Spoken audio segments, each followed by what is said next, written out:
Welcome to Virtual Concert Hall's live programs. Thank you for joining us today. Our channel is dedicated to bringing live performances and events from international artists delivered to the audiences around the globe.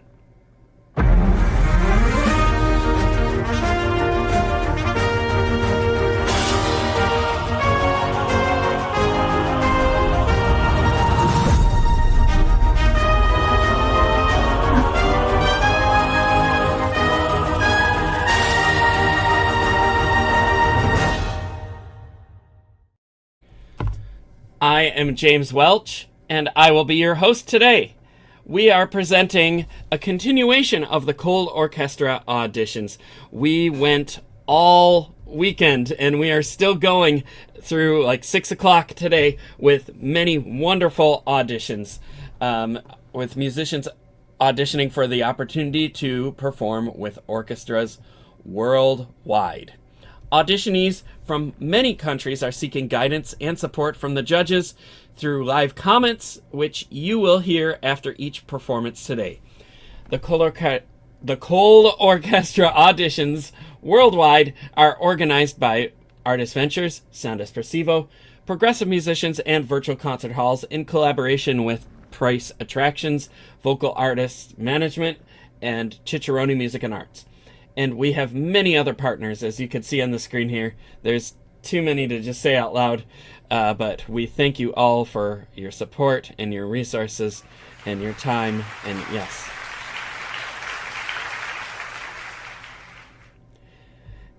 And now we have a short video to show you how it all got started with Sound Espressivo. Enjoy. No matter where you are or who you are, music connects us all. We started with a dream, but now we are paving the future. Welcome to the Sound Espressivo Global Competition. Fully virtual, yet bringing musicians closer together than ever before, now on a global scale. True live, inclusivity, diversity, connection, community. An extraordinary array of judges. Get noticed by companies all over the world. Prizes, scholarships, performance opportunities. Apply to be a part of the most exciting congregation of artists like nothing you've ever seen before. We guarantee quality and leave no musician behind. We can't wait to hear you on the virtual stage. The goal of these auditions is to nurture and reward musicians who are proactive about sharing their art and developing their careers. Sound Espressivo and Progressive Musicians together, along with all of our collaborators, are providing opportunities for musicians to discover their unique artistic voice, take initiative, present themselves on their own terms, and carve out their own career paths. There are no restrictions as to how many auditions people can take and how many opportunities they can aspire to be a part of. We are expanding our reach, and we are streaming on all major platforms. We are, here they are, YouTube, Facebook, Vimeo, all of them. YouTube's a little bit interactive, so if you want to leave us a question or a comment about somebody's performance, just say something nice, go ahead and do that in the YouTube comments, and one of our tech wizards can put it up on the screen for you, and we can respond. So we love to do that, so don't be shy. Be nice, but don't be shy. You know, like, subscribe, and ring that bell, and you'll know when all of our broadcasts are here. All right, so let's see a short video of our past ColORCHESTRA concerts and the upcoming concerts for the future.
We invite musicians, educators, publishers, media managers, artist managers, and many others to share their insights to help musicians and everyone navigate the modern and frankly very confusing world of music. If you were not able to watch any of our previous auditions, just go to our YouTube channels and they're saved there on the world's DVR. You can watch all of them. We have a lot of great musicians doing great things with great music, and it's not to be missed. So click those links and enjoy all the wonderful music. That being said, we would like to continue with that music today. Right now, we are hearing auditions for Orchestra di Camera Fiorentina, and we have 5 wonderful people today here in the studio. And first, I would like to introduce the judges. Judging today is Dikran Atamian, aka Jack Price, founder of Price Attractions, pianist and artist manager, first prize winner of the Naumburg competition. And then we have Maestro David Rowe from the New Jersey Festival Orchestra and Orchestra Manhattan, the fabulous conductor, and has had many fellowships and awards and recognitions. And we are so happy to have them both here in the studio today. Guys, welcome. We have you both here in the studio. Well, hello. Who's that other strange fellow?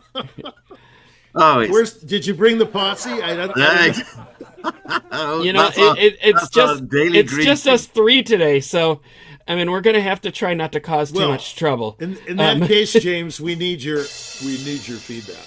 Oh, I had nothing to do with that. Well, thank you, Christian. I think you should be a judge, in my opinion. Oh, I can be a judge, but I have to be a host too. But I'll say some encouraging words as usual. No, nothing it's like fun. that. No, So, nothing encouraging. Sorry, it's not allowed on the show. Well, then I'm gonna have to cause some trouble. Okay, so it's great to have you guys back here. We're gonna have a great time. We have 5 people, so we're gonna get going here with our very first person who is up first here. We have Carla Ald playing Mercadante Concerto in E minor, all movements. Carla, welcome to the virtual stage. Toi toi.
Bravo!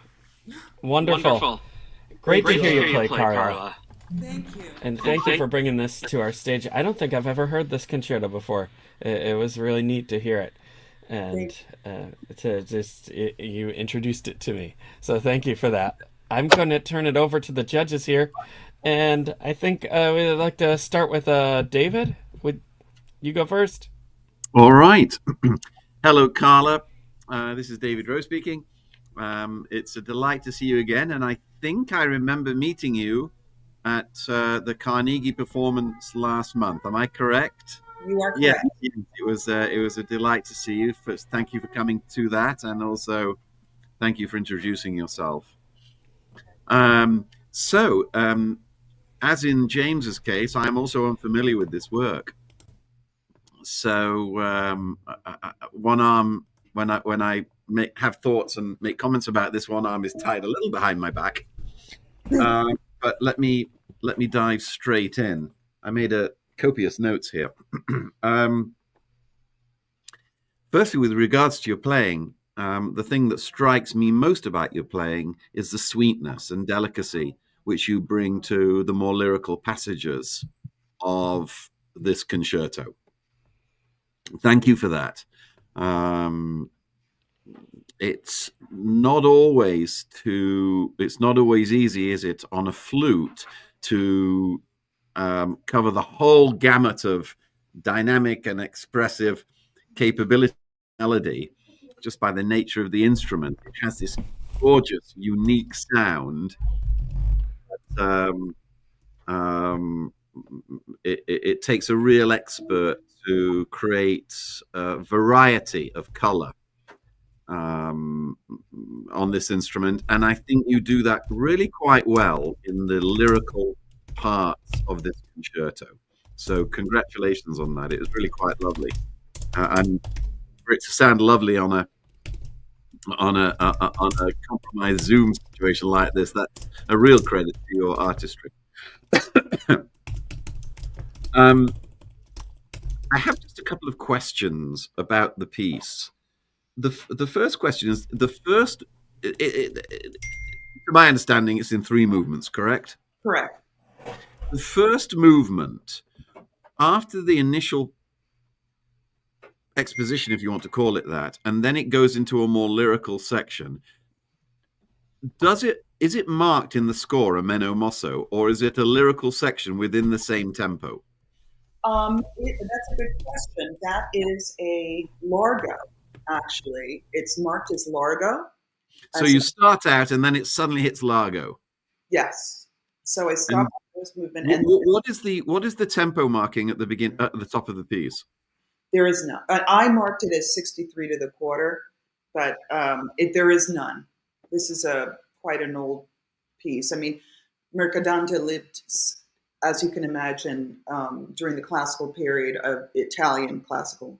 So around the time of Mozart. Okay. Yeah. So let me tell you where I'm struggling just a little with tempo on this first movement. It's because I was a little at sea with regards to where I was tempo-wise in the piece. I was not sure should the opening be a little faster, or was the slow tempo in spirit too close to the opening, and I thought it was just a natural slowing down of what you were doing. And by the way, when you say it's marked largo, and then it suddenly kicked into passage work again, how does he?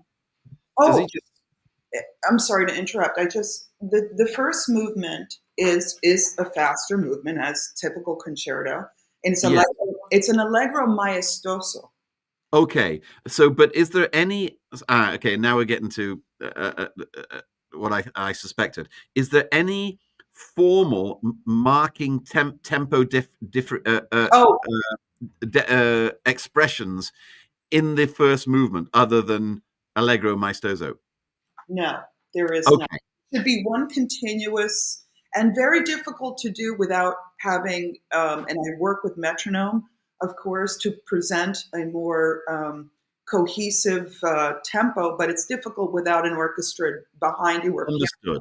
Okay, so then I would say, I would encourage you to keep your inner motor going in that first movement, because I suspected that the lyrical part was technically within the same tempo of the opening, but I felt it wandered a little and it got a little lost in the woods. Yeah. So I would encourage you, yes, to play lyrically like you did and expressive, but I'd encourage you to keep that same tempo as the passage work happening prior to that and after that. Agreed. So a little like, first subject in a typical Mozart or Haydn or early Beethoven sonata form, concerto or sonata, it states out the tempi, then S2, second subject, is typically more lyrical, but it stays within the same tempo. So I would strongly encourage you to keep the memento going, keep that second subject material in the same tempo. Okay. That's the first thing I would, because otherwise you're given the impression that we're all getting a little lost there, and it's too much like a fantasy. Oh, okay. Right. So keep the tempo going there. I'm going to reach for my, let me just move you guys over here a little bit, because I have to plug into the electricity. Okay.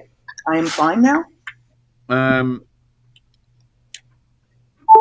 Second comment I made, I also, of course, when, and this is just irritating detail, that in that passage work, when you're on stage and when you're performing with orchestra, I know that passage work is sometimes tough, but you have to nail it because the composer is in part putting that passage work in there to demonstrate your virtuosity.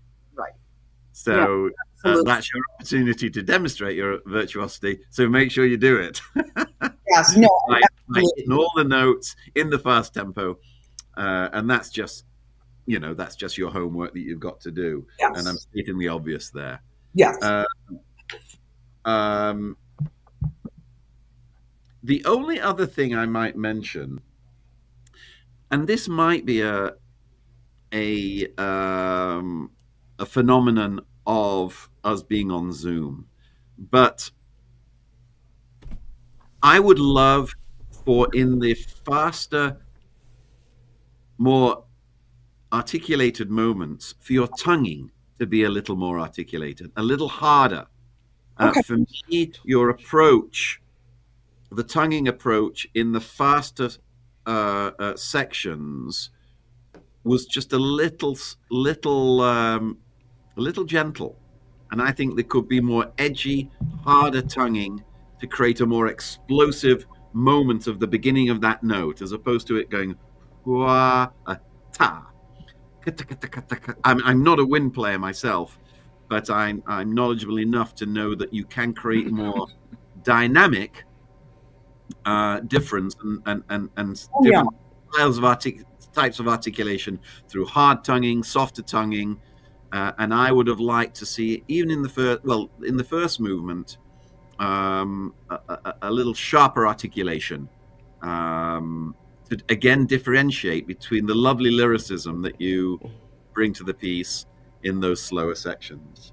But overall, I commend you for bringing this. I do not know this piece at all, and I commend you for committing to bringing to the world.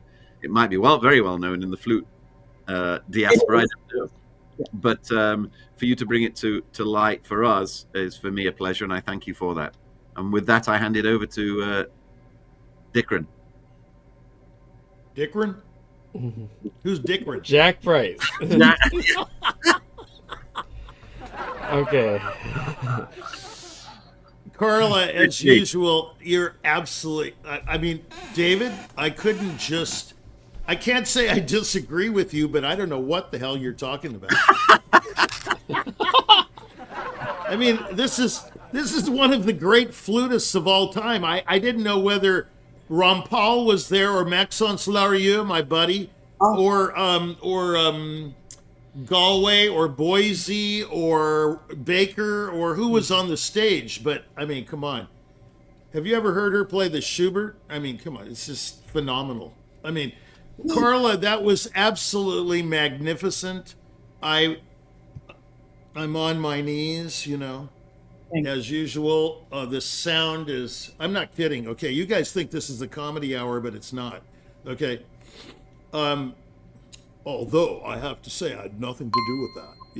No, anyway, Carla Ald is one of the great musical talents of my time. That's all I have to say. I have heard her on many occasions. Absolutely impeccable. There were a couple of spots today, so what? Who cares? I don't give two hoots. But the point but the point is the sound and the technical control over the flute, I must say, is prodigious. And it's you just sound better than ever to me. Yeah, the piece is probably new, right, or something. You just probably tossed this off in 2 days, right? Yeah, I know. A week. While I was I had a concert yesterday, so it's been like. But I'm really? not. Yeah. No, I'm just kidding. Come on. I mean, look, it was absolute. Yeah, can we have a gong here? So No. break this up. Thank you. All right. No, I mean, I'm talking about me. No, James. What? What do you mean? Okay, so different anyway, show here, Richie. that it was absolutely different show. Well, I don't know. I think it's all a show. All the world is a stage. Anyway, the point is, you played really magnificently, and despite it's not like I have no ears. I know it's a new piece and all that.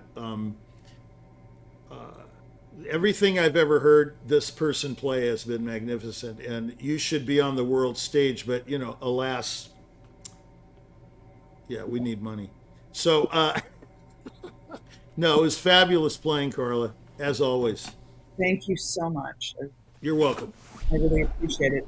And I heard Maestro Rowe's comments, and I all I can say is that I completely agree with what he was saying. The only The only thing I would say is that the Zoom quality may have not been, because I that's something that I teach, is the articulation and the different types of articulation available to us as flutists, and it may have been lost over Zoom. That's my only. Could have been, yes. Could have been. Well, we're not on Zoom here. Whatever.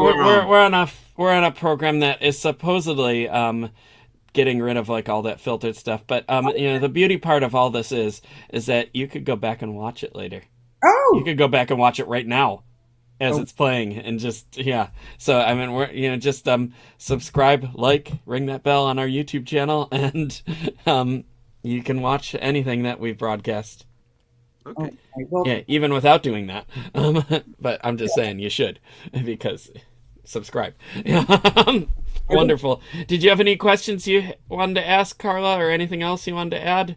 no, I just results of audition and that kind of sort of thing. If or do I? We will be in touch. We'll be in touch. Yes. Our people will call yours. I haven't used that line in a while. Yes, our people will call your people. No, and there will be an announcement broadcast probably after the holiday.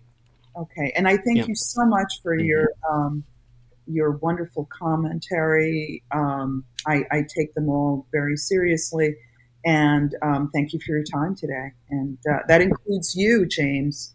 Thank you. Thank you. Well, our pleasure. Yeah. Thank you so much. That Carla. Great does to hear include you. James. Okay. And with that, we will be moving on to our next See you later. musician.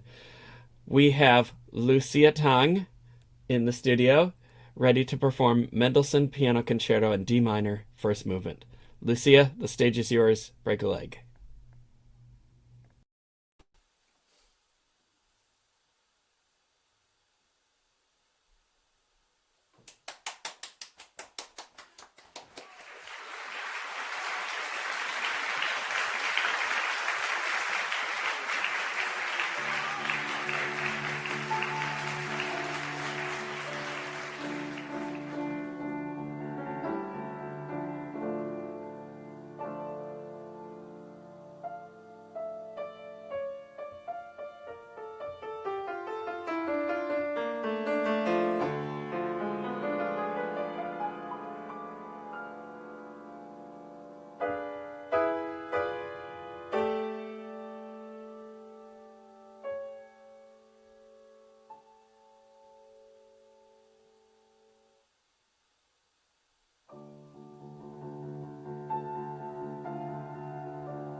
Bravo. Are we here? Yeah, are we here? Are we Here here? we are here. Are we here? Hey, Are we bravo, Lucia. Great to hear you again, and just wonderful to hear that you play the Mendelssohn again. I'm going to turn this over to the judges, and maybe we'll start with Jack Price first. Okay, let's get to work. I heard this yesterday or whenever, what day, and it went a little bit better the other day, but is this the same person Yeah. that played Yeah, Mendelssohn she was D here. minor? Yep. Why are you laughing, David? I have the right to ask that question. Why? Listen, you cannot bring the posse in now. Okay. Now, Lucia, right? Lucia? Lucia Dell'Amore. Lucia. No, Lucia. Okay. Lucia. I like Lucia better, but you know, it's anyway. I also like Nike sneakers, so you know, some people don't. Yeah. Lucia. Okay, to be quite precise, the opening of the concerto, this is one of the great concertos. I mean, you know, it's really an underplayed and underrated piece. So let's not treat it that way, okay? So anyway, no, you've done a great job, but the opening is like an intro. I don't think you can it's a piacere, right? It says that in the beginning, right? We all know what a piacere means, right? What does it mean, Lucia?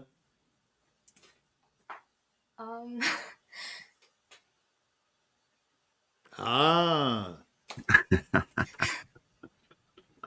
You think I don't know the repertoire, right? You missed the cue, man. This is not Doc Severinsen, okay? All right, so look. A piacere means ad libitum, you know?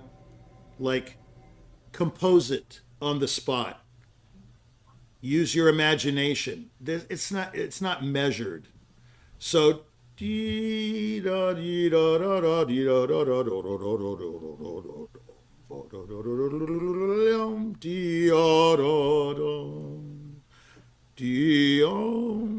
right? You see what I'm saying? I would have you play it now, but James is afraid I'm turning this into a masterclass, and David's smiling, but I'm not really sure why. But you see what I'm saying? I'm glad the audience thinks it's funny. Lucia, this is very free. Now the orchestra, as the maestra did, it's very beautiful, mysterious, as Anna always does. Makes the right sound at the right time. And she's probably sight reading it, so it would be even better. I'm sure if she practiced it like her 5 Rachmaninoff concertos. The orchestra sets the scene, right, David? But all of a sudden, the pianist is in another world. Okay? So, bom, pi, do, dum, bom, bom, bom, di, do, do, do, dum, bom, di, do, di, do, do, do, do, do, do, do. I mean, it's so fantastically, it's like an arioso. It's one of the great openings of all the concerti. I know I say that about every piece, right? No, but you know, but this is the classical D minor concerto. You have Rachmaninoff third, you have Brahms D minor, you have Mozart D minor, and you have Mendelssohn D minor. Think about it; they're all quite related. Okay. In a minor way. If you think I'm on drugs, I'm not. I'm just very happy. Okay, so after that, you have the 5/7 chord, right, Lucia? And then you have the answer to it in the upper range. You know, we have this voice transfer, as Schenker would say. And then you do a piacere again, but you hint towards rhythm. Then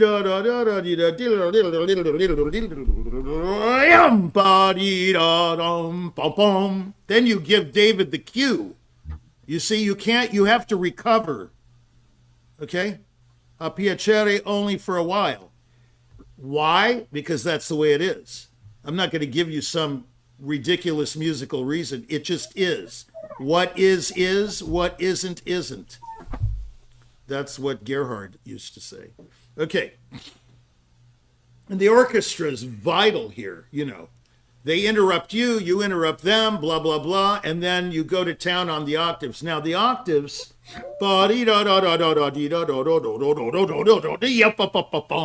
I'm not rushing, I'm just thinking of it differently.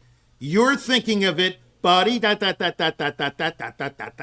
very vertically and very clean and blah, blah, blah, but actually, you will miss more notes that way than if you do it my way, which is not my way, it's the musical way. Think of it as a phrase like this, streamlined, moving forward horizontally like the horizon. Okay, not like a shooting star, It's like this way. Think of it as a phrase. Think of it as single notes, not octaves. And what will help you technically there is simple. Never pick your thumb up. Treat the thumb in the octave like a carriage on a typewriter. You just move it over. There are no octaves. There's no such thing as an octave, actually. That's what I've learned after years of goofing them all up. Okay, you see what I'm saying? You're not going to get the right sound in the octave passage if you treat it like an octave passage. Like, they say in these contests, oh, your octaves were really good. I go, what? And? There are no octaves. You just move it over. What did Mark Westcott say? What are you doing? Okay, so that's the word of the day there. Then once you get into the body of the piece, then you're with the orchestra and you're going to town.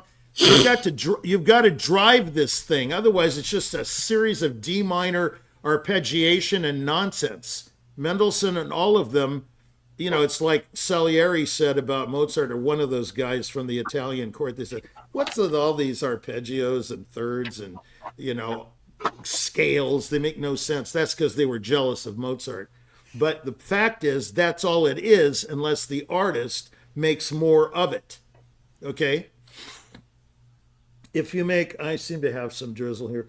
If you make more of it, then we've got something. If you don't make more of it, we don't have anything. Okay? I can tell you're listening. Then you get to that chorale. Then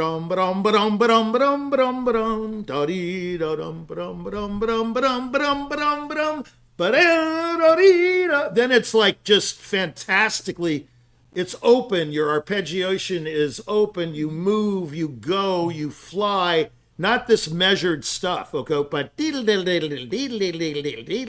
and don't lift your fingers at all. Just move them over. Like a typewriter carriage. Never lift that thumb ever, if you can. Of course, we know we have to let go of the thumb, but don't lift it. Okay, that's it in a nutshell. Thank you, Jack. And we'll move on to David. All right, well, after those few bland generalities from Richie, I'm going to talk in some detail.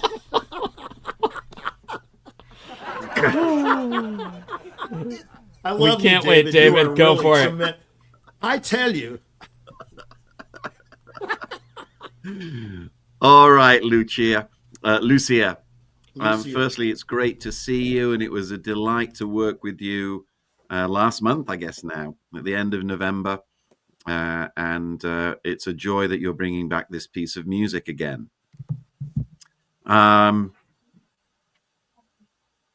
You know what? You're such an accomplished person. I'm going to cut the praise because there's so many good things I could say about your work. You're an accomplished pianist. You're a diligent pianist, and you take this music very seriously, which is just wonderful. So I could spend an hour saying what I like about your work, but I don't want to waste your time. So I'm just going to go right for the throat in a good way, to offer some thoughts that I have about your playing generally. and this piece. So, and Richie really talked about so many of these in much more detail, and influenced some of the things I'm about to say in more detail. But I'm going to go a little more general. I'm completely puzzled with this piece of music. Is this what Mozart would have sounded like had he lived another 20 years? Is this Brahms's first concerto if he'd have been born 20 years earlier? It's nothing like Beethoven. It has the lyricism and loveliness of Mozart, but it has the richness and romanticism, and this is the point I'm going to get to and drill down on a little. It has the aggression and passion of Brahms, combined with his melancholy, whatever. But there's aggression there in this piece, and this is not your Midsummer Night's Dream, Fourth Italian Symphony, Mendelssohn, rinky dinky. I mean that in a good way, but sprightly, light, big smiles music. This has a weight and a grandness and a seriousness to it, which I agree with Richie, makes it just a wonderful piece and a precursor to the Brahms D minor in my opinion. So, Lucia, I would love you to approach it much more as something from the future, as opposed to something from the past. That's a kind of a fancy way of saying I would love to see much more weight and passion and power and pleading and a certain sense of unrest in your playing, generally speaking, than you're giving at the moment. It needs to be more expressive. You need to take it to a whole nother level of if you were playing the Brahms D minor. Bearing in mind that the way the music is written, so long as you don't hack it to death, it will still keep that late classical, early romantic feel to it, just because the way how Mendelssohn wrote it. But I need you to be more passionate, and more purposeful and expressive on everything that you do. It's a little academic for me. And I don't know what you have to do to get there. I think you love the music. I think I know. My understanding is you've not had it a long time, so it's going to ferment a little over this next 2, 3, 4 weeks and couple of months. But as you do that, I would even practice it more passionately for a little while, just for you to be able to go gung-ho and then sort out the technical issues while you're going gung-ho, while you're, thrashing around on the piano, just to solidify the acrobatics of it. So even in a passionate mode, because of course everything's easier when you're playing it like an exercise without the passion. You can be a little more technical and careful, but I would mix your practice between diligent, marking of the work to get to know exactly where your hands are, but also practice it once in a while, whole hog or full pelt, just to practice your own musicality. But I'm at the risk of repeating myself now.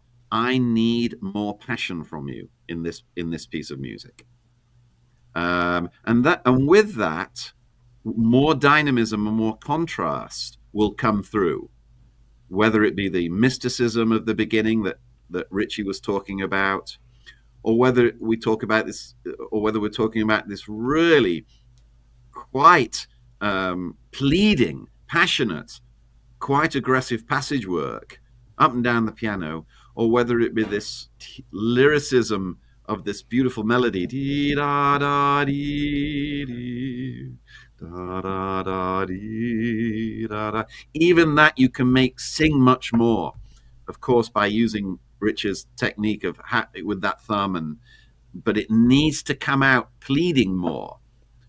It can't just come out as an exercise of how you can sing with the lower part, with your bottom three fingers, and still keep the passage work going with your upper fingers. It can't feel like that. It can't feel that you're doing something clever. It must move me. Do you understand? Yeah. So now you've got to bring this piece to the next level of hurt and desperation and sorrow and all these things that are in this piece. And I think the way to do it is to, for want of another phrase, adopt gay abandon in the old days. It means just let it rip, even in your practice, and make those technical mistakes, but then say, right, I'm going to master the technique within the passion that I want to bring to the table. Does any of that make sense, Lucia? Yeah. Totally. It does. Wonderful. Well, I want, yeah. I'm looking and at wait till you get to the second movement. It's the most glorious piece of music. You're just going to flip. How long have you been with this piece, Lucia? Well, I started working on it over the summer, but we also had like other short pieces within, so I kind of put it down for a little bit, and then I picked it up again, like in November-ish. Yeah. So again, that's what I suspected. As it ferments more in your body, you got to live, breathe, and make this piece come alive. See it as a going into the dark part. The first movement going a little more into the dark and sorrowful and pleading world of mid-romanticism, almost to late. Again, I'm making this link between the melancholy of Brahms, but also his power. And those two elements need to come through in this piece. I'm starting to repeat myself. I'll shut up. No, it's Thank really you, David. profound, David. It's really beautiful. Thank you, guys. Lucia, did you have any questions you wanted to ask or anything you wanted to add? Well, I just want to say thank you for giving all these comments and taking time to listen to me. I appreciate it a lot. Oh, you're welcome. Well, thank you for bringing this back to our stage today. I mean, this is a very fine concerto, and it's great to hear the path that you're on, and we're looking forward to hearing more from you soon. Thank you. Thank you. Thank you. All right, moving on. Our next auditionee is Naramene Bey, and she will be performing Glitter and Be Gay from Bernstein's Kunungun. Welcome to the stage.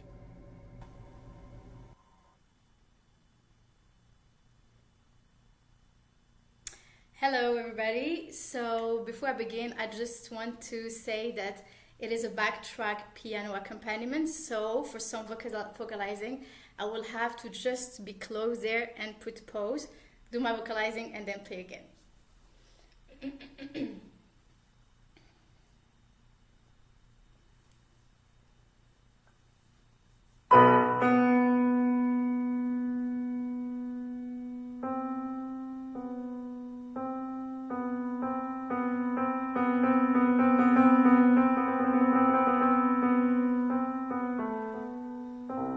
Glitter and be gay, that's the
compensate for my fallen state, purchased as they were, at such an awful, awful cost.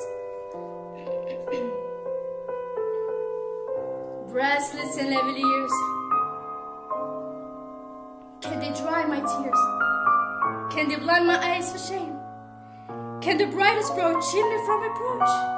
Can the purest diamond purify my name? And yet, of course, this string guitar endearing. Oh, I'm also glad myself is a star. Oh, I also like a 20-carat earrings. Oh, and from the blue I kiss my jewels.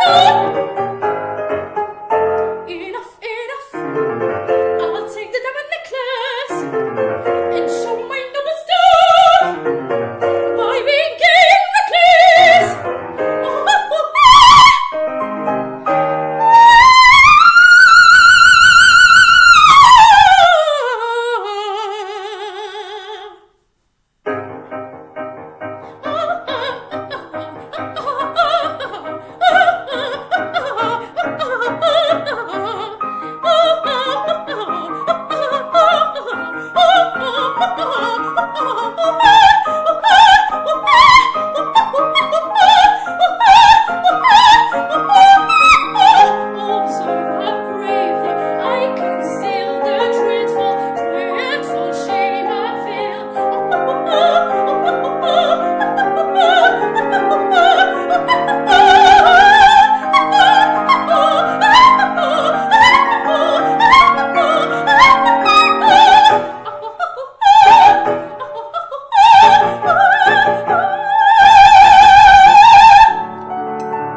Bravo. Bravo. Thank you for bringing this to our stage. I don't think we've had this in our auditions at all yet, and it was wonderful to hear you sing and bring the purity of the jewels to our stage. And since I'm going to turn it over to the judges, since we only have Jack Price here, I'll turn it over to Jack. What happened to David? I don't know. Well, he's not present. There he is. Okay. I am here. There he is. Okay. Oh, do you want David to go first? Or No, me? you're up. You go first. Well, how do you pronounce it? Nariami? Neriman. Neriman. Neriman. Okay. Well, I mean, it was just, I don't know. I've never heard anything like it. It was stunning. You know, sorry, I'm not a singer. I could go into detail, but what's the point? It was just phenomenal, I thought. The acting, everything. I mean, the singing was spectacular, I thought. Correct me if I'm wrong, but that's quite a range you've got there, you know. I think any conductor would be pretty happy with booking you. And be willing to pay for it. Thank you. Thank Okay, you so much. there. Oh, it's just spectacular, beautiful, phenomenal. Thank you so much. Great. Okay. You're welcome. So, moving on to David. Hello, Narame. This is David Rowe. Thank you so much for bringing this piece to us. All right, I have a few thoughts on this. I'll start with just what I really, really enjoyed. This piece itself fits your voice like a glove. This is right down your alley. This is right up your street. This is fits like a glove, and 20 other analogies. Bravissimo. You brought the perfect piece to represent the best of what you can do. You have technically, completely, and utterly mastered this. And it is a heck of a piece to master on so many levels. But at this point, I'm just talking about technical. So bravo on that. I mean, I'll just go on a tangent for the second. One of the great challenges of anybody auditioning, but particularly singers, is to know what type of repertoire fits them and what doesn't.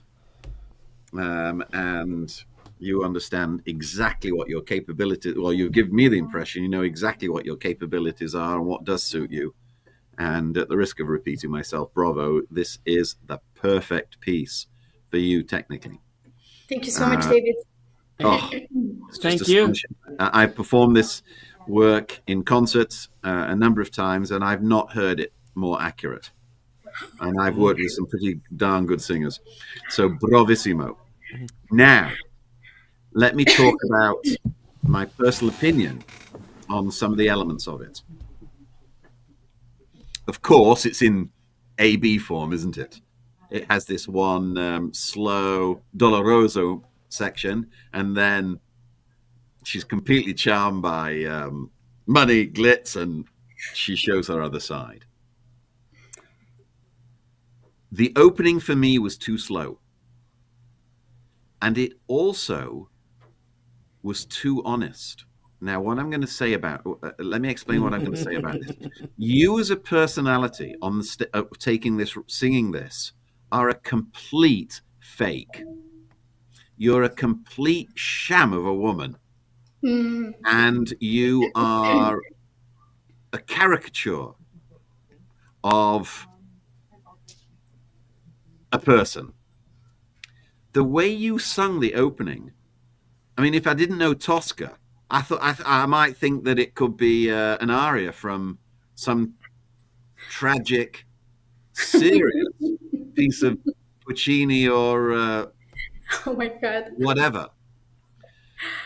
But so what I'm saying is that it lacked irony. May I say you are really, really good with interpretation, because it's exactly what happened. Like, I thought in the beginning, I don't want to play too much fake. So I did it like a little bit more honest, exactly as you said. And then I went into the character.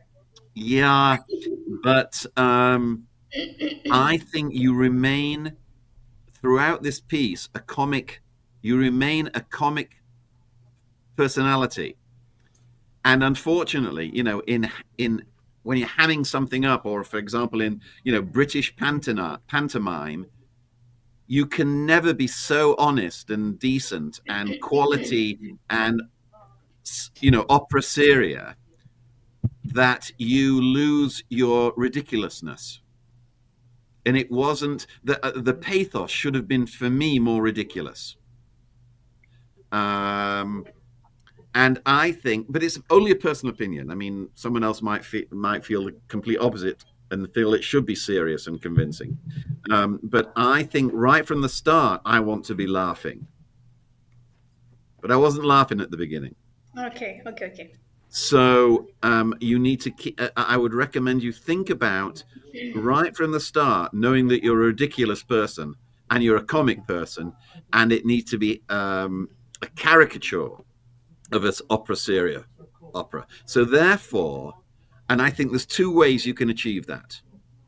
You can take the tempo just a little quicker and manipulate rather than singing, you know, ta ta ta ta ta, you go ta ta ta ta ta, dee dee dee da da. Play with the rhythms just a little more to make it exaggerated in your sorrow, exaggerated in your pathos.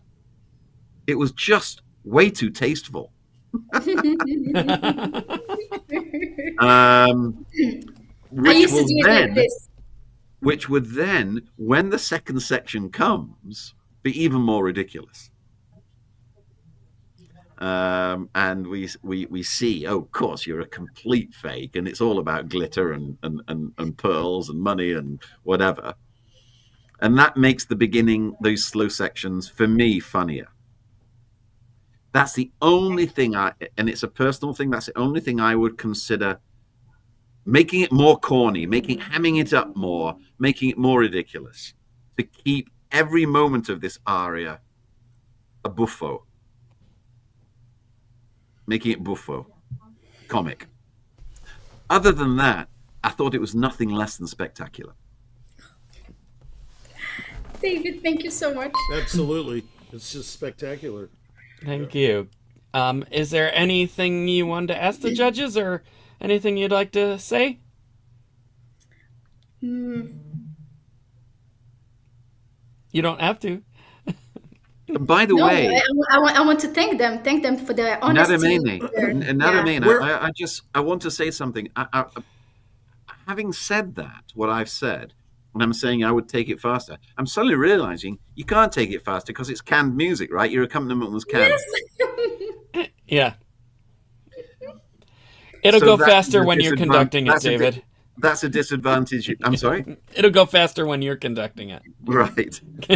Yeah, that was a disadvantage you had going in. But it is such a challenge to do it with the backtracking. Such a big challenge. Like, you have to remember exactly what moment he goes faster, some moments he goes slower. It's such a challenge.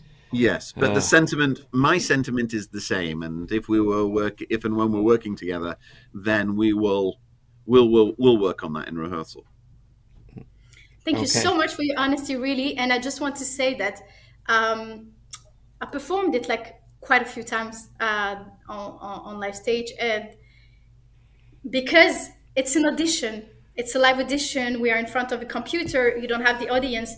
You know that as artists, for me, like when I sing, I really, really love to share my emotions and my passion. So having the people in front of me, of course, like as soon as you hear like the first bum bum, you are into the character, and then you become this caricature. But like being in this settling, it's like it demands just a little seconds, I think, to really get into it, even though I know exactly what you're saying, and I've been doing this on stage, and I just love doing it. Jolly good. Nariman, where are you from? Where are you right now? Wow, it's are you ready? I'm French. My origins are Algerian, and now I'm living in Riyadh, Saudi Arabia. Oh my goodness. Wow. That's I thought it was something like that. Jack Price is always right. I'm always right. I knew it was some weird place, Yeah. Wonderful. Or background. Yeah. Well, thank you very much indeed. And that yes. Thank you for bringing this to our stage. Phenomenal. Great to hear you. We wish you all the best.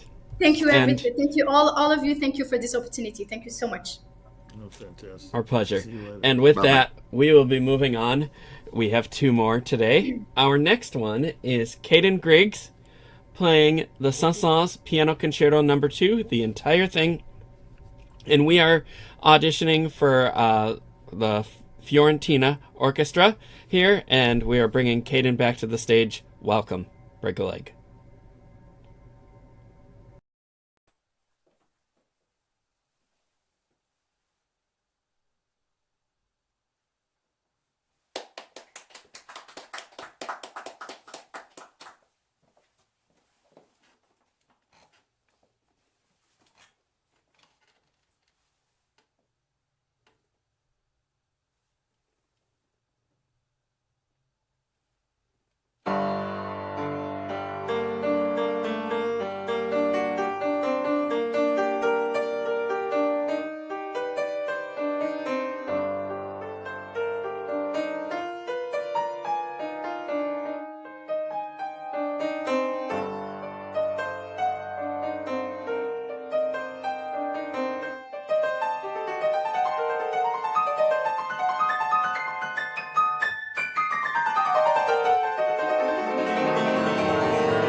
Bravo.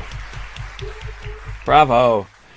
Again, just another wonderful performance of the Saint-Saëns from you, Caden. Thank you for bringing it back to our stage again. And I'm going to turn this over to David. Thank you. Hello there, Caden. Caden, it's great to see you again, this time digitally as opposed to last month when we were all blessed with the beneficiaries of your artistry. And indeed, again, we are the beneficiaries of just formidable playing on all counts. You know, I am a little with Richie, with some of the other soloists, at a loss of words what to say. It's so good on so many fronts, and so I'm actually going to be very brief. It's just top class. It's A+ on everything.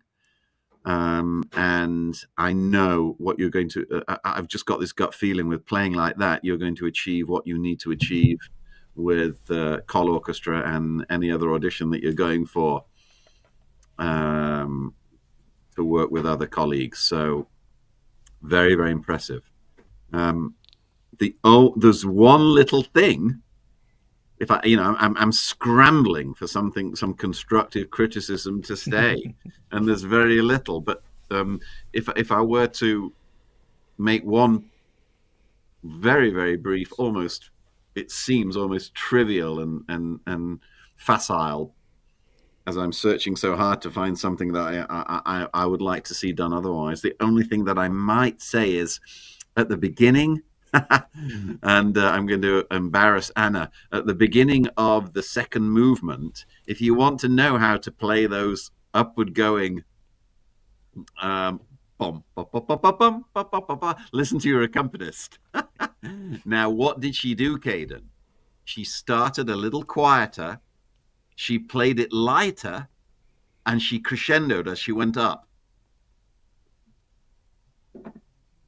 Yes or no, Caden? Yeah. Did you do that? No, not as much. Right. So, and also she did some clever thing with pedal, actually, to make it sound staccato, but gave a little warmth to it and delicacy to it, probably with doing some very clever pedaling. But Miss Anna is your teacher, correct? Yeah. Yeah, so talk to her about all the tricks of the trade of what she's doing with pedal to make her accompaniment sound so spectacular. But in that one very moment, she created a wonderfully delicate and smiling upward chordal progression, and ask her how she does it. And then imitate it. There's no shame in purely copying something very, very good. Because ultimately, you'll copy it, you'll absorb it into your own body and your mind, and then it's going to come out your own. Someone of a technical and artistic caliber of yourself can't help but turn it into your own. So copy what you think is brilliant. You know what I'm saying, Caden? Yeah. Other than that, I'm going to hand it over to Richie. Richie. Okay, well, thank you, David, for that insightful information. And I'm going to send the posse after you right now. No, I'm just kidding. Okay, okay, Caden, you know what I'm going to say. You're such a prodigious talent, and it gets better and better and better. I mean, there's some things in there that, I picked it all up. Don't worry.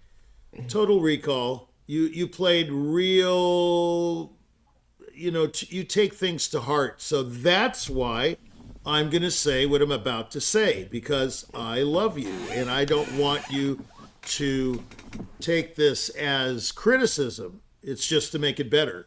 Okay. Way better on every front, first of all. Just like David said, well, he didn't say that, but he's mesmerized by you. So, what can I tell you? this organ prelude, this Franck deal in the beginning is better. It's better. You need to flutter the pedal and keep that G there. We don't hear the G. We don't hear that organ prelude sound. Do not use the sostenuto pedal. Saint-Saëns is completely wrong there. So it's again a piacere, just like the Mendelssohn, but you need to flutter the pedal to keep the G. We need the pedal point. The bass is everything. It's the core to this opening. Okay, and then the beautiful improv up to the top, fabulous broken thirds. Okay, now, after that scream to the top, you've got to play the next four chords, 1, 2, 3, 4, in the character that you just left. You can't go pianissimo all of a sudden. It makes no sense. Okay? Dee-da-da-yum. That's the motive, and you got to go to the downbeat. Roll the chords if you want. Play the chords solid if you want. Saint-Saëns doesn't care. He's dead, so it doesn't matter. Just get to the downbeat, okay? And none of this pianissimo fluff, okay? Now, the next part, I would use two hands coming down, by the way. I mean, why play it with one hand when you have two at your disposal? It's just like, what's his name? What did the guy in England in World War II? Churchill said, "Why stand when you can sit?" You know, I love these sayings. We need to do another show about that. Okay, so then when you get to the bottom, boom, conduct this. Be David Rowe, and I know how David would conduct it. Boom. Beam, bum, bum, dum, dee, yum, bum. Then go off of it. Don't go all the way. Then yum, be, dum, ba, dum, dee, da, dum, da, dum, da, dum, priya. Okay? What's with this measured stuff? Let's not have measured stuff. Just go for it. Feel those harmonies. You're not feeling them yet. Okay. Then the next part, da, da, you know, the three chords. That I love that accelerando into Anna's downbeat perfect. You see where I'm going with this? Yeah. Say yes or no. Yeah. Yes. Yes. That's my boy. Okay, and then the next part is gorgeous, beautiful, melodic. Don't forget that dee-da-dum, boom. Dee-da-dum-bum-bum, dee-da-dum, not dee-da-dum-bum. But then you do the accelerando and the thing into her part fabulously. See, you know what you are? You're an oxymoron and an enigma and what's the other one, David? He's the oxy, I'm the moron. No, oh, that's very funny. I would not call you a moron, David. You're a very bright guy. Anyway, so the point is, you do some things absolutely exceptionally naturally, and then you do these completely wacko amusical things from, not amusical totally, but from what you just prepared us for. If you're going to prepare us for something, then do it. Don't prepare it and then do the opposite. You know, it's just doesn't make sense. Now, I have to tell you, then the next part, you need to use your sauce. You need to use the unicorda. I don't know. I'm sorry, Anna. I don't know if this offends you, but that's my middle name, offensive. Okay. The unicorda has to be used judiciously, sparingly, but smartly. Okay. It doesn't flutter like the damper like this, right? You seeing my hand? You can't flutter the unicorda, but you can do this. You're not even using it. Your left foot, you have big feet, by the way. Your left foot is planted on the left side of the piano like this. Are you ready for a wrestling match, or are you balancing yourself, or you need to be off balance. You need to have both feet on the pedals and use them to, I mean, come on, they were invented for something. Cristofori didn't have this at his disposal, but we do. Play L, maybe, The point is, what's that noise? Anyway, the point is, You've got to use the tools at your disposal. Tools at your disposal. Someone's talking in the background. Sorry, I'll Anyway, shut it up. Yeah, shut it up. Anyway, so the una corda especially will come in handy for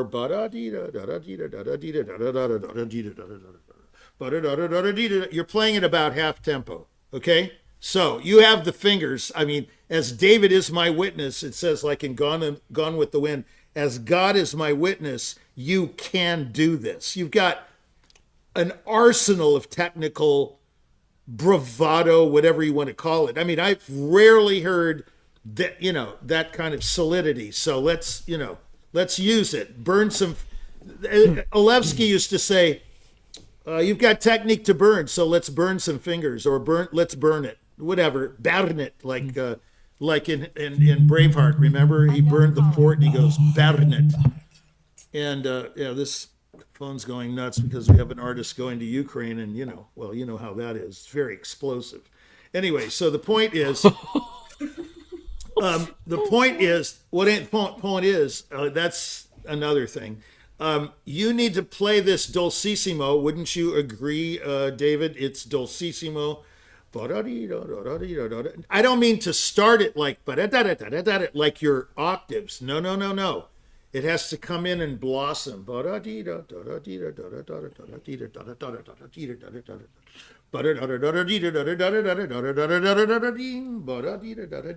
I mean? It's got to be elastic. And then when you get to the sixths, I know you're panicking, right? How am I going to play those sixths? Very easily. What's the word? Thumb. You don't play like this. You play like glued to the keyboard, never move the thumb, never lift the thumb unless you have to. The thumb has to be in all the other digits. Correct? I don't get a resounding yes there. Okay, so then you go on to your agitato, and I think that's what he wrote. See, I know the score, a little bit. So it's you're too flippant there. You need to make it say something, not just a bunch of octaves, okay? And no retards really at the end, which you're pretty good at, except at the very end. Da-da! Scream it. Beautiful. Then your next part is much improved. The interlocking octaves. All that stuff is much better. But it needs to be much more ferocious. I mean, you really have to be like a bat out of hell there. If you're not, then all the stuff before it makes no sense. So be careful for what you pray for. You know what I'm saying? If you're going to prepare us for this screaming match, Saint-Saëns knew what he was doing, and he could do it, by the way. What a phenomenal pianist he was. I mean, absolutely ultra phenomenal. I mean, he could give Tausig and Liszt a run for their money for sure. So anyway, you've got to just devour the piano. It has to be timberwood like Savage at the end. Timberwood. Nothing left of the piano. And then you can do your chorale. And then Anna's soaring here. Right? Yeah. Your little. Yeah, that's great. You don't even have to play it that loud. You're just accompanying her. Stay in the key. Don't move your thumbs. Keep them down. No missing them, Then, okay, then it's fabulous until you go, don't, boom, boom, boom. What is that? Are those burps? No. The harmony doesn't call for any kind of detachment there. If Saint-Saëns wrote dots there, he's wrong. It's what the texture creates. It has to be born out of what you just did. It's baby.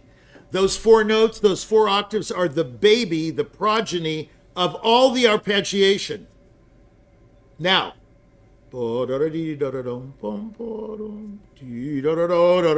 It's not nearly mysterious enough. You can. By the way, can I interrupt? You just going back absolutely to those dots on those chords. Beethoven sometimes wrote dots on the chord to imply heaviness. Very good. Not staccato. Okay, it doesn't. Well, first of all, staccato is a misnomer. To support your point. It just means to release the hand or the finger from the note. It does not mean to be like a chicken going. Agreed. It's agreed. It's ridiculous to treat the Brahms dot and the Mozart dot and the Dvorak dot like they're all the same. First of all, that would be dotty. Yeah. Okay. So anyway. Not to be long-winded, but I think it's important because you're such a talent.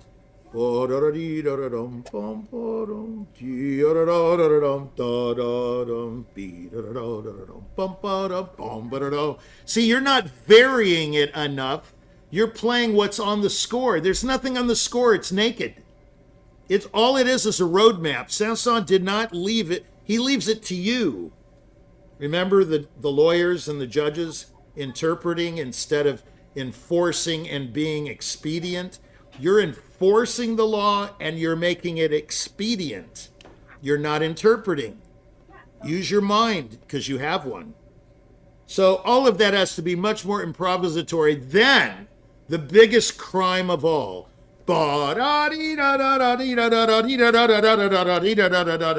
You're playing it. I mean, it has to move. I know it's hard, but sorry, life's hard. You got to move that. Yeah, and there's a way to do that too. And you already know the answer, the thumb. Keep it on the keyboard. Don't lift it unless you have to. Da-da-da-da-da-da. Move it like a typewriter carriage, like this. There's no this. It's this.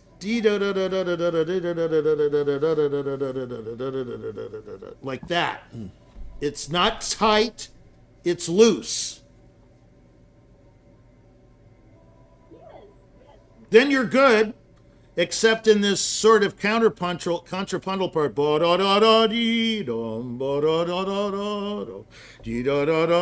Don't make the left hand so, interrupting. It's not going to interrupt the right hand, okay?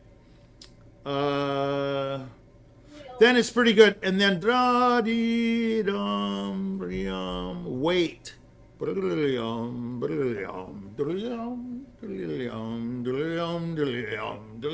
see what I mean? Okay? Yeah. And then agitato into the E flat major arpeggios. Move it. I know, again, that's hard, but you got to articulate those, and you've got the fingers. You go right up that arpeggio like I've never heard before. So, and then Anna pushes you in the end with those G minor arpeggios. It's fabulous. Fabulous. And then the whole concerto ends perfectly. The only thing I think is you need a structural pause at the end. Dee-da-da-dum, yum, bum. Not, sometimes you want to rush into the finale and not have a structural pause. I think David would agree. We need a structural pause on the 5/7 chord going into the tonic. You can't go. I agree. Dum, ba-dum, ba-dum, ba-dum, dee-dum, yum, yum. I mean, that's what you need. Okay? End of discussion. It's going to be fantastic. You do those things. Thank you. He's gonging me, Caden, by the way. He's not gonging me. And with that, we must move on. And with that, we must move on. Yeah. Caden, is there any questions you want to ask? Well, I'd just like to thank all the judges. I'd like to thank you for giving me all these comments. It's like a year of work that you've given me. And also... I'd like you to repeat them back to me right now. Wait a minute. Can I take a minute? I know I've taken my license. A second. Wait a minute. I forgot your name now. Jesus Christ. It's David. David. No, not David. No. It's Caden. No, your and I'm name. James. James. I'm James. We have Caden in the studio, and David's judging with you. You're Jack Price. I mean, look, also, I'm in cognitive decline, okay, if you must know. Caden. Oh, what's your question? No, it's not a question. It's a challenge. Caden, I want you to challenge me right now. Tell me I'm wrong somewhere. Now.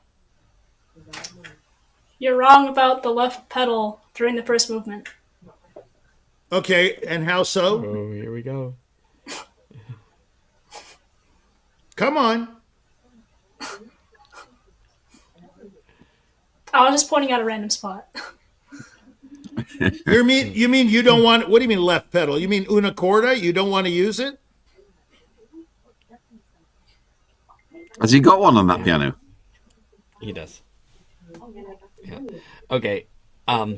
So if I may interject. You've got to use it judiciously. That's all I'm going to say. Yeah. In your advanced state, you will be often asked to defend your choices, and that doesn't mean that you're wrong. It means that you make your choices and you make a convincing argument as to why it works for your performance. And if Jack Price doesn't like that you're using the soft pedal, but you like to use it, you make it work. You make it work for your performance, I think he's not referring and you prove to it to us that way. I think he's not referring to the soft pedal. He's referring the to the sostenuto pedal. Sorry. No. I'm referring to the una corda and not use the sostenuto, but use the damper for the fluttering to keep the low the organ prelude G. No. It's never mind. He knows what I'm talking about. He just disagrees. That's fine. That's good, Caden. That's what I want. And you're allowed to disagree. Yeah. You are absolutely allowed. Yeah. And this I may be wrong. Extremely advanced stuff. I mean, this is the kind of stuff that we do in doctoral dissertations. I'm not kidding here. I mean, but that's the level that you're playing at, Caden. And that's really wonderful. And congratulations to you on that. Congratulations. Great job. Yeah. We are going to let your brain process all of this, and we're going to move on to our final contestant for this session. We have Mei Fang playing the Liszt E-flat Major Concerto. Mei, welcome to the stage.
Bravo, May.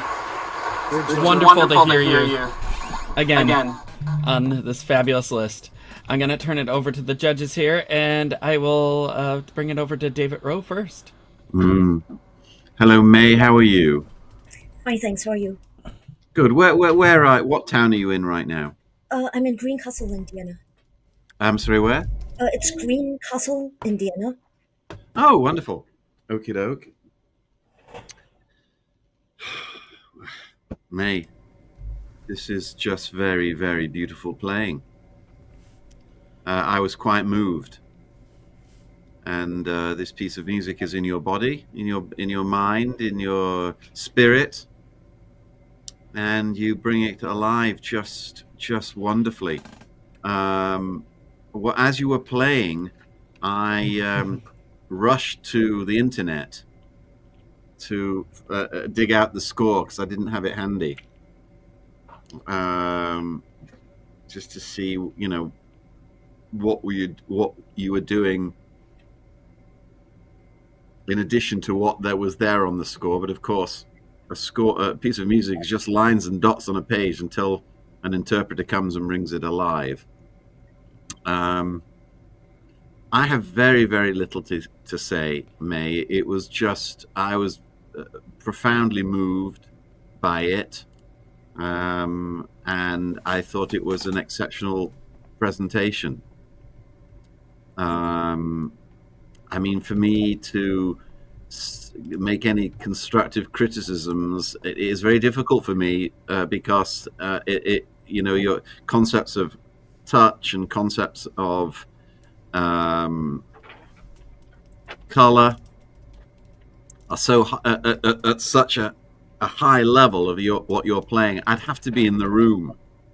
I'm even struggling a little to make a judgment call on whether your voicing was ideal as it could have been, because it was pretty darn good in most of it. But the sensitivities of that I could only pick up if I was in the room. And if there was anything I could say that struck me as perhaps something to think about, was just left-hand voicing. But that could have been the piano. I don't know if it's a powerful enough piano. Is that 7 foot? No, it's sort of a 5, like five and change. They don't make these anymore. Yeah. Yeah, So like it's a tiny little. It's a tiny little thing, and those upper registers weren't singing so much, but I'm sure. I suspect that's nothing to do with you, but rather the combination of the piano you're playing on and our connection here. But I did just sometimes find that the left hand was overwhelming the right. And so, but bearing in mind that, when you're playing this in a hall with 2,000 people, you need the whole instrument to project. So it's difficult to. Jack is the real expert on this, and he'll comment on this when it's his turn. But I might say that sometimes I felt the left hand was overwhelming the right. I don't know whether that's whether that's the piano or that was something to do with you. And so that's the only comment I would make of how to get a more singing cantabile, long arch to the right hand, as opposed to make it 1,000 little moments of beautiful moments, but not necessarily tied together completely. Okay. With that, I'll pass it over to Jack. Yeah, Jack Bryce. Okay, well, we don't have much time, I've been told, so we'll just get to it. It was, May, that was fantastic playing. The piano's dead. The technician has no idea what they're doing, whether it's male or female, I do not know. The piano could sound brilliant, even if it's the voicing is totally off. It's a mess. We know that. Okay, so forget that. It's not in your power to, but you have a lot of power. I mean, there's no lack of, it's not muscle. You have a fantastic leverage at the piano. I like the angle of descent. You know what I mean? You know what you're doing. It's, there's no need to talk about it. I would say at the end of the first movement, you need to make that more rhapsodic instead of why does everyone play that so fast? all these parallel E flat, like in the Tchaikovsky, it needs to resonate. And I don't mean that the piano's dead and it didn't resonate. You were really going at quite a clip, sort of anticipating that run at the end, which, admittedly is tricky. You did that one better yesterday. That was, I think, perfect yesterday, if I'm not wrong. But today it was a little, the what do you call it? The coordination was slightly off. Who cares? Doesn't matter. I mean, all I'm going to do is try to impress everybody with what I thought of this, that. It's nonsense. You're a great pianist, and with a few, changes, not dynamically, but if you're in a big hall, by the way, you have the honor, everyone here lately, of having Rico Saccani listening to this broadcast. He's one of my conductors, and he's enthralled with this whole setup. And he thinks you're quite a pianist, but he made the offer. He's in Iceland and he's not on the show. But I'll just say what he's been telling me here because he cares. He's a very considerate guy. In a big hall, you would have to obviously alter your approach, shall we say. Everything has to be, it's like acting on a stage. You have to telegraph the message. You can't, it's not like a movie where they've got the camera shoved right up your nose and you can be Anthony Hopkins 24 hours a day and move a little muscle here and it's, oh my gosh, what did he just do? You can't do that on the stage. You can't do that on your stage. You can do that maybe here. And by the way, where there's so many subtle moments in your playing, I rarely have heard the Listy flat this way. I mean, Rico plays the living daylights out of it. It was his signature piece at 18 when he signed with Cami. But this is a different Listy flat. I told you that yesterday than I've ever heard, and it is very dynamic too. Your tempos are very challenging, but I would caution you to be more ever present in the key when you're playing quickly. Okay, you're a little bit, I know the piano's dead, but it's a little superficial in spots only, and you know where they are. So I'm not going to insult your intelligence. When it's fast and frilly, and it needs to have more bolette kind of sound. That roar. And in a big hall, believe me, bolette projected in a hall. I mean, there was, he was the titan of the keyboard. And I'm not saying he was infallible. No, he had his problems too, just like we all do. But the point is, the end of the first movement,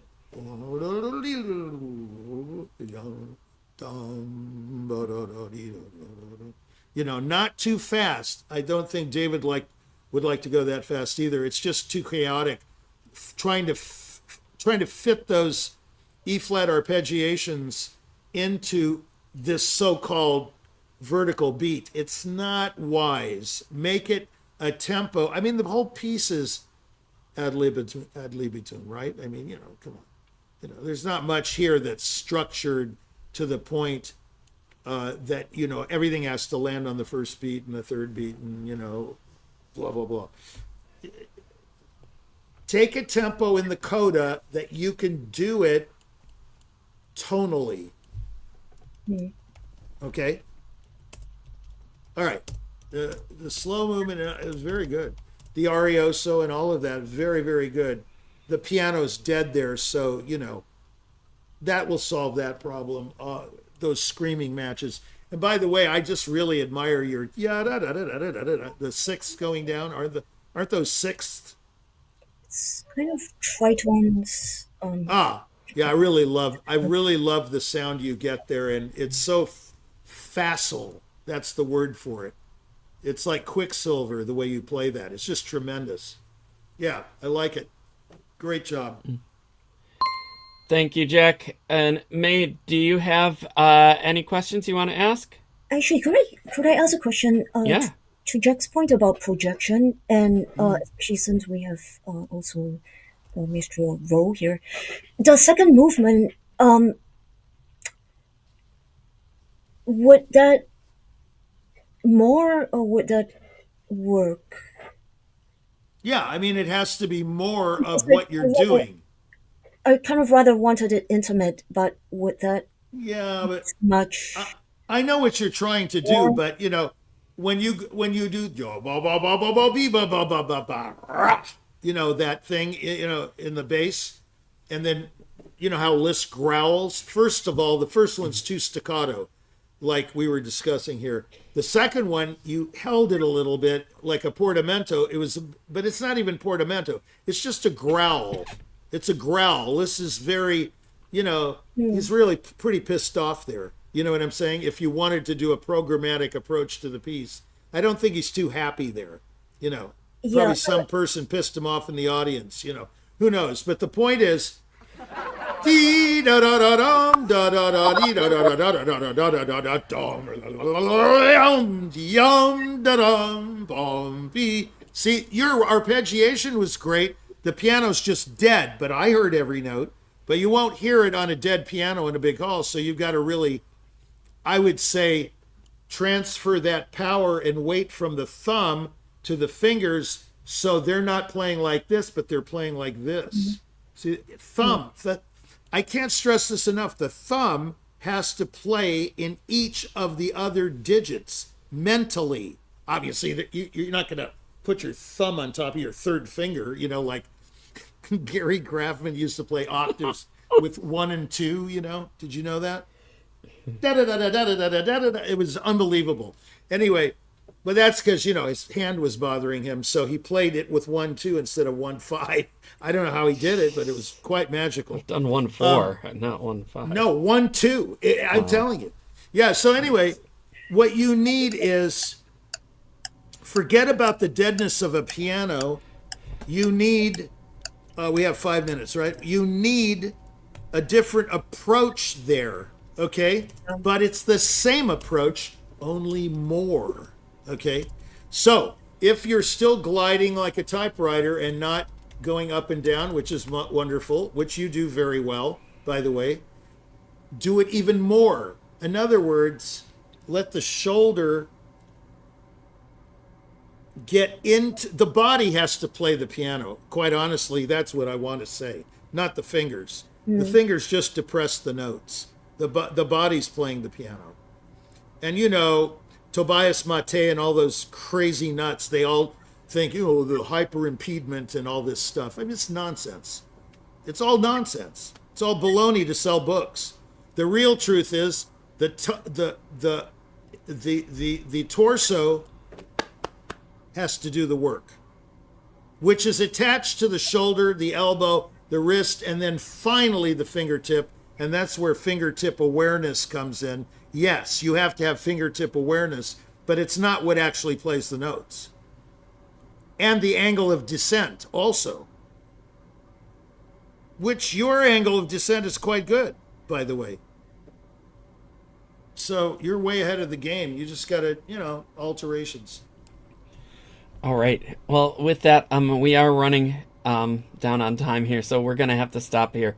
But May, thank you for bringing this back to our stage again. It was a beautiful performance. It was great to hear you again.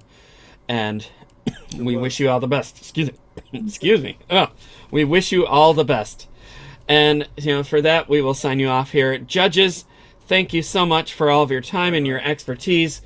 We will be back with some of you, or all of you, I don't know, in 10 minutes when we are auditioning for the Paducah Symphony Orchestra and the Royal Philharmonic. So everybody stay tuned for that. I'd like to just take a moment to thank all of our supporters one more time. We have so many people supporting this, our events and our auditions and our concerts, venues, organizations, people. They give money, they give resources, they give recruitment. They let us stream on their platforms. It's just too much support to mention all of at once, but we are very, very appreciative of it. We are streaming on all the major platforms. You can find us on Facebook, YouTube, Instagram, Twitter, Vimeo. Twitch even, and see, we've had some great interaction today with the comments. You can leave comments and questions. We'll put them on the screen. And thank you to our tech wizards for doing that. And here they go. We have a buffet of wonderful comments there. Okay, and speaking of our tech team, we have a wonderful tech team behind the scenes flipping all these switches, making us look great here today. We have Kiki directing, Frane on tech checks, and thank you guys for everything that you do backstage. With that, we are going to sign off. I am James Welch here for Progressive Musicians and Virtual Concert Halls. We will see you in 10 minutes. Bye now.